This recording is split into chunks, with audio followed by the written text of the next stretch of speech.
Les pouvoir amis, manger mon bonbon. je sais pas, vous avez remarqué, puisque vous connaissez bien l'émission, vous savez bien. Oui, tu as le droit à ton bonbon maintenant, Émilie. Oui. Vous savez que non, mais elle a attendu, elle avait son bonbon dans la main avant qu'il fonde. Vous qui connaissez bien notre plateau, vous savez qu'il manque quelqu'un. Hein, ici, c'est Nathalie Schratt-Guerman, notre ambassadrice du Made in France, qui est partie un petit peu plus loin dans le département. Elle a trouvé la capitale du radiateur, Nathalie. Cette capitale radiateur avec plein de grandes marques, je crois, de radiateurs. Hein, il me C'est semble. exactement ça, Vincent. Toutes ces marques de radiateurs intelligents et connectés et électriques sont fabriquées ici en France. C'est du 100% Made in France. Vous avez vu, hein, les choses sérieuses commencent. Hein. J'ai mis ma blouse de scientifique, d'ingénieur. Alors tout à l'heure, je vous ai parlé de la maison du futur. C'est quelque chose d'unique en Europe. Elle a été inventée par des ingénieurs. Vous en voyez deux qui sont là en train de travailler. Avec tous ces écrans, justement, ils vont suivre cette maison du futur. Ça se passe à l'intérieur. Venez. Vous avez un cube de 100 mètres carrés bardé de capteurs qui peut recréer des conditions climatiques, géographiques et architecturales d'une maison. Et on peut faire plein de tests. Et entre cette maison et l'extérieur, regardez, vous avez un sas. Alors là, il fait au moins 2 degrés. Il fait vraiment très froid. C'est là où on peut recréer nos conditions climatiques de façon à pouvoir justement proposer les meilleures performances énergétiques possibles de vos radiateurs.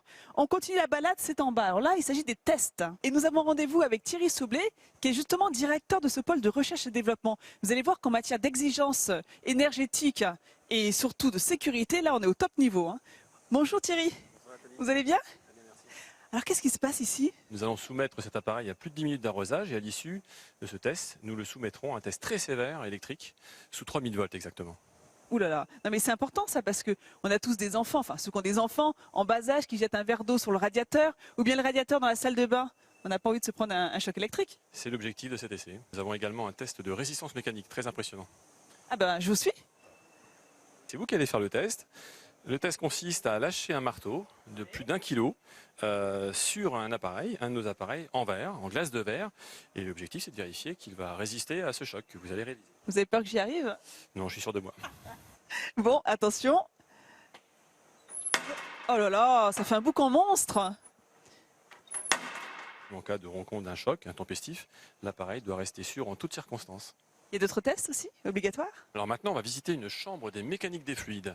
Ouh là là, c'est-à-dire? Alors, c'est une chambre très particulière qui va nous permettre, grâce à un faisceau laser, de mesurer dans une salle la capacité de nos appareils à rendre l'air très homogène pour apporter le plus de confort thermique possible. Vérifier qu'elle se diffuse parfaitement bien un peu partout dans la pièce, qu'il n'y ait pas des différences entre le sol, le plafond. Exactement. Et c'est avec cette installation, d'ailleurs, qu'on pourra vérifier que notre appareil propose le maximum de confort.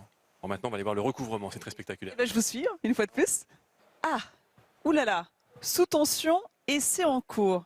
Bon, on va se tenir à carreau, on va rester derrière la ligne rouge. Qu'est-ce qui se passe ici, Thierry? Alors ici, c'est un test de blocage thermique. En fait, on vient simuler un recouvrement de notre appareil de chauffage anormal.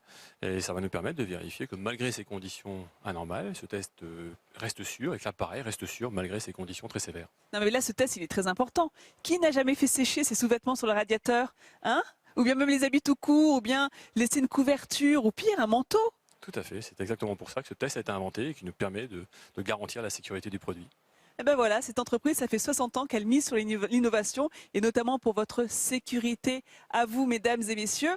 Et tout à l'heure, les amis, je vous rapporterai en plateau 2 radiateurs dernier cri en matière de design également. Allez, à tout à l'heure. Ouais, on aura bien besoin, merci Nathalie, on aura bien besoin d'un petit chauffage ici. Oh là, il y a un hein. rayon de soleil qui est arrivé. Crois-moi qu'avec Émilie, on en profite. Ça change tout. Là, on vient de gagner 2 ou 3 Le degrés. soleil Picard, là, oui, t'as raison. Ça...